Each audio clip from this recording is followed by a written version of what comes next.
Now here's part two to my opinions on Mattel's Jurassic World toy line. And first, starting off the second part is with the Roarivores assortment. Now this is basically just a set of electronic dinosaurs similar to Hasbro's Growler dinosaurs. First up we have this Triceratops, and this Triceratops actually looks really cool. But for some reason it doesn't really feel special or anything, because the color scheme really isn't that appealing to me. But the action feature does seem really cool. But for some reason this one just doesn't appeal to me too much. But I will still get it though. But it's not appealing. It's not as appealing. Maybe when I see it in person, it'll look better. Next up, we have one of my most anticipated figures for this whole lineup is the Baryonyx. Now, this Baryonyx just looks fantastic, much better than those two, like, pretty awful ones made by Kenner in the past, because those do not look like Baryonyxes at all. But in here we have a Baryonyx, and this might be my favorite Baryonyx toy of all time. The Papo one looked too monstrous and too muscular. This one looks just right, even though it's probably far from perfect, but the color scheme is just appealing and has really nice detailing for a toy. Yeah, on day 1, April 16th, when I go to Target, this is the one I'll be getting in my hands first, alongside the Carnotaurus. Next up, we have the Metriacanthosaurus. And for some reason, when I see this, it doesn't scream Metriacanthosaurus. When I think of Metriacanthosaurus, I think of something less monstrous looking and skinnier. To me, when I see this, it looks more like a Giganotosaurus or a Carcharodontosaurus. But again, Metriacanthosaurus being on the Jurassic World website, it's probably appropriate for Mattel to make one for their line, and doesn't really resemble one on the website. But I'm glad they made their own thing. And one thing that's bothering me so far about these Roarivores is how skinny their tails are. Like the Baryonyx doesn't really have a skinny tail, but the Metriacanthosaurus and the Allosaurus have skinny tails. This color scheme kind of looks unrealistic. Not really a fan of it. It's green and yellow. But yeah, I will still get all the Roarivores. But this one, I'm not sure if this one will be my favorite or not. And the Baryonyx is probably still my favorite. Next up, we have the Allosaurus. And the Allosaurus looks pretty accurate to what we've seen in the movie so far. The trailer showed it was like a bluish color with red crest, and this is what this figure is showing. So yeah, this one is pretty movie accurate. Probably so far the only thing that I don't like is the wide skull, the cartoonish looking head, and the skinny tail. But I will still get it though. Yeah, I'll probably get all the Roarivores. And yeah, this figure looks pretty good.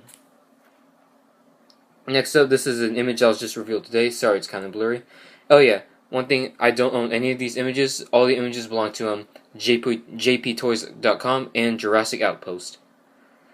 So here's the Ceratosaurus. This is probably I'm not sure which will be my favorite of this assortment, the Baryonyx or the Ceratosaurus, but it's probably a tie. Maybe when I see the figures in person, I'll decide which one is my favorite. But the Ceratosaurus looks really cool. Of course, it's the Ceratosaurus from JP3, and it blows the Hasbro's version out of the water. The Hasbro one still looks it looks pretty cool, but it doesn't compare to this one. And let me go back next. Here we have this other image that shows the rest of the Roarivores. Here's a more high quality image of the Ceratosaurus. Also, we have a Pachyrhinosaurus, a Pteranodon, and an Ankylosaurus. Pachyrhinosaurus looks pretty cool. I think it's actually better than the 2013 Dino Showdown. Pteranodon, not exactly a huge fan of. I think the Hasbro did a little better with their Pteranodons in Jurassic Park 3, but it still looks pretty cool. And the Ankylosaurus is probably the second best of the herbivores. To me, the best of the herbivores is the Pachyrhinosaurus in this assortment. The Ankylosaurus looks pretty cool. It looks a lot like this Ankylosaurus. Yeah, the paint job not too good, but it looks very accurate to what appeared in the movie so far. Because the Hasbro Jurassic World one, while like that one still looks pretty cool. This one looks much more like a Jurassic World Ankylosaurus. So yeah, like I said, my favorite out of all of these is probably the Baryonyx, unless I get the Ceratosaurus in hand. But when I get the two figures in hand, I'll see which one is my favorite. Next up, let's go to the Action Attack figures. First, we have Stegosaurus, Suchomimus, and Carnotaurus. Now, the Stegosaurus looks pretty cool actually, but I don't think this one it might be just as good as the Lost World Stegosaurus, the one with the rubber tail. Yeah, this one has a similar action feature, and it has a pretty cool color scheme too. I'll try to get all these, but probably my least favorite of these has to be the Suchomimus. Looks way too cartoonish, and it seemed like they tried to make it resemble the one from the Jurassic World website. But if they used like a duller blue color, then it probably would have been a better figure. And in a few like let me see, like a few like in-hand images I saw of the Suchomimus at the toy fair, it looked way too cartoony, and the skull looks too wide. But I might get it, might not, but I'll see. And then my favorite out of all of these, probably everyone's favorite out of all of these three, is the Carnotaurus. Now this Carnotaurus is much better than any Carnotaur Kenner has released. And yeah, I think the demon Carnotaurus still looks pretty cool, but it looks cartoonish compared to this one. I don't really like the Bone Breaker. That one look kind of weird. But this is probably the best Carnotaur. Probably my most favorite Carnotaurus figure of all time. The action feature is awesome, and the paint job is just phenomenal.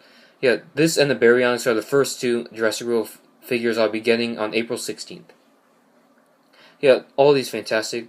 Carnotaurus, awesome. Stegosaurus, awesome. Suchomimus, not exactly a huge fan of. Next up we have the Thrash and Throw T-Rex.